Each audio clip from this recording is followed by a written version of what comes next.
Assalamualaikum warahmatullahi wabarakatuh dan selamat sejahtera.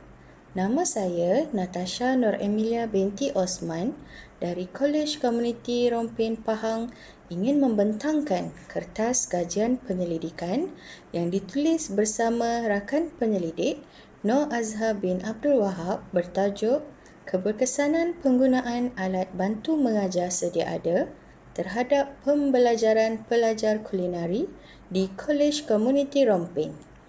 TVET adalah proses pendidikan dan latihan yang mempunyai hala tuju pekerjaan dengan penekanan utama terhadap amalan industri. Skop TVET perlu berdasarkan standard pekerjaan yang diiktiraf dengan penekanan kepada komponen praktikal, kemahiran psikomotor dan pendedahan kepada latihan di industri. Program sijil kulinari di Kolej Komuniti Rompin Pahang mempunyai jumlah pelajar yang paling ramai, mencapai jumlah sehingga maksimum 90 orang pada suatu masa.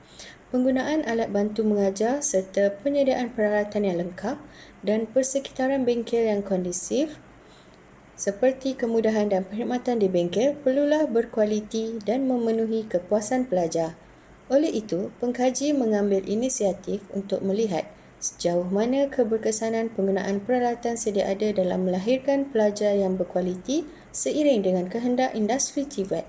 Penggunaan alat bantu mengajar serta peralatan sedia ada yang lama dan terhad di bengkel kulinari seperti ketuhar pembakar, dapur masak berketekanan tinggi, sistem pengudaran yang lama sedikit sebanyak mengganggu proses pembelajaran dan pengajaran. Selain itu, penyediaan alat bantu mengajar yang kurang lengkap serta kemudahan peralatan yang sedikit akan memberikan ketidakselesaan ketika berada di bengkel, sekaligus membantutkan kelancaran semasa proses berlangsung.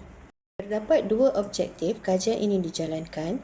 Yang pertama untuk mengenal pasti tahap kesediaan program kulinari menyediakan kemudahan ABM terhadap pembelajaran pelajar dan yang kedua untuk mengenal pasti tahap kepuasan pelajar terhadap penggunaan ABM sedia ada dalam proses pembelajaran. Sorotan kajian yang lepas, menurut Kementerian Pengajian Tinggi pada 2019, pembelajaran di dalam TVET dengan mengupayakan pendekatan yang diterajui industri adalah penting untuk menyediakan modal insan berkemahiran yang diperlukan industri. Ini disokong oleh Saiful Nizam pada tahun 2018 yang menegaskan penggunaan perakasan atau gadget sebagai peralatan teknologi pendidikan di dalam proses pembelajaran dan pengajaran PDP dapat meningkatkan keberkesanan dan kecekapan sesi pengajaran dan pemudahcaraan yang dijalankan. Menurut Abdul Majid, Hussein dan Norman pada tahun 2019, pengukuran dan penilaian perkhidmatan pendidikan perlu dinilai untuk melihat keberkesanan pelaburan institusi pengajian terhadap perkhidmatan pendidikan yang ditawarkan masih sesuai dan diterima oleh pelajar atau sebaliknya.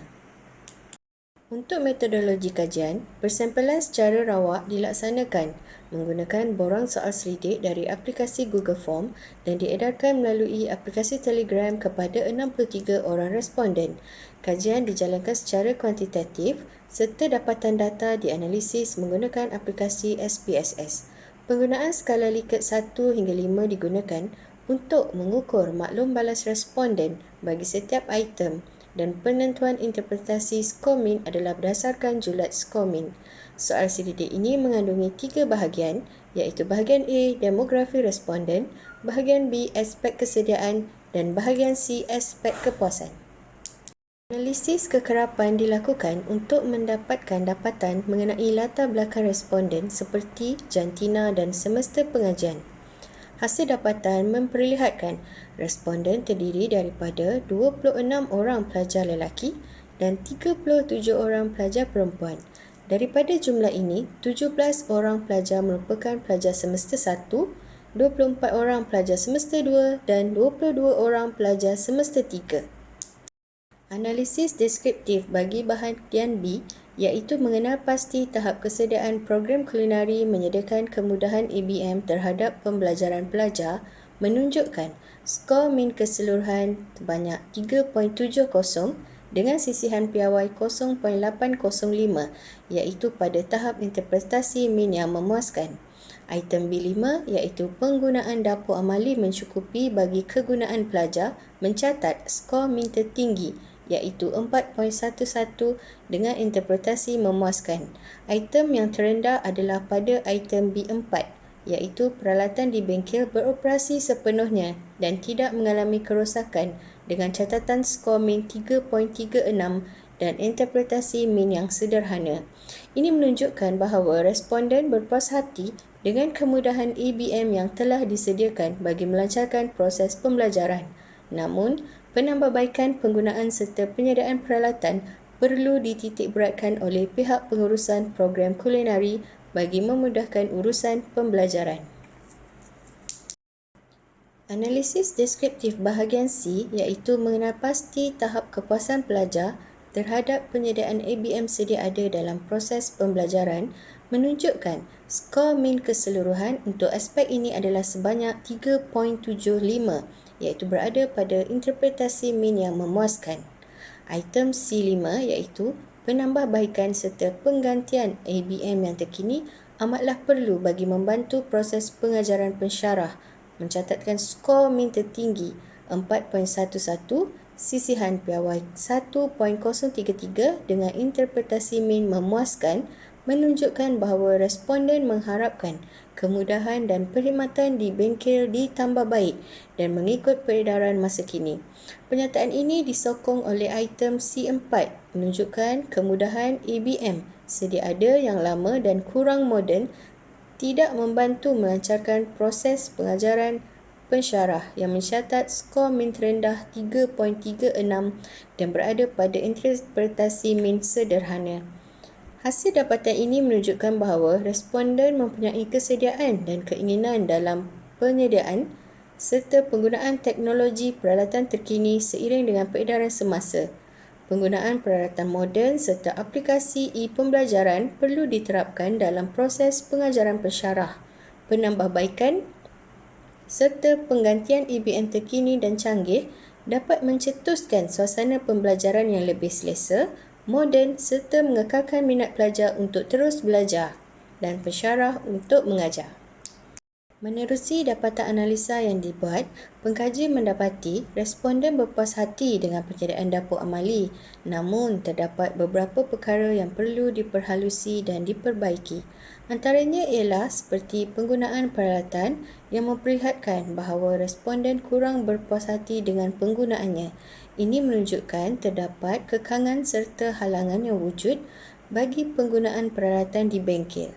Manakala bagi penyediaan kemudahan EBM terhadap pembelajaran pelajar, hasil dapatan menunjukkan responden berkeinginan dan bersedia untuk mencuba sesuatu yang baru dari segi penggunaan peralatan masa kini seperti penggunaan sous vide machine, convection oven, vacuum machine, meat slicer dan sebagainya untuk proses pembelajaran. Berdasarkan kepada analisis data yang dibuat dan perbincangan ke atas hasil dapatan kajian, pengkaji mencadangkan beberapa perkara yang dirasakan wajar untuk diambil perhatian oleh pihak pengurusan program kulinari dan pengurusan Kolej Komuniti Rompin.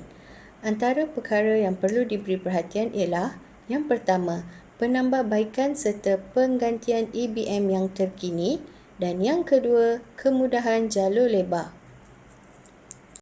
Bagi kesimpulan, dapatan kajian ini diharapkan dapat menjadi titik permulaan kepada penambahbaikan sistem PDP sedia ada selaras dengan perkembangan teknologi semasa.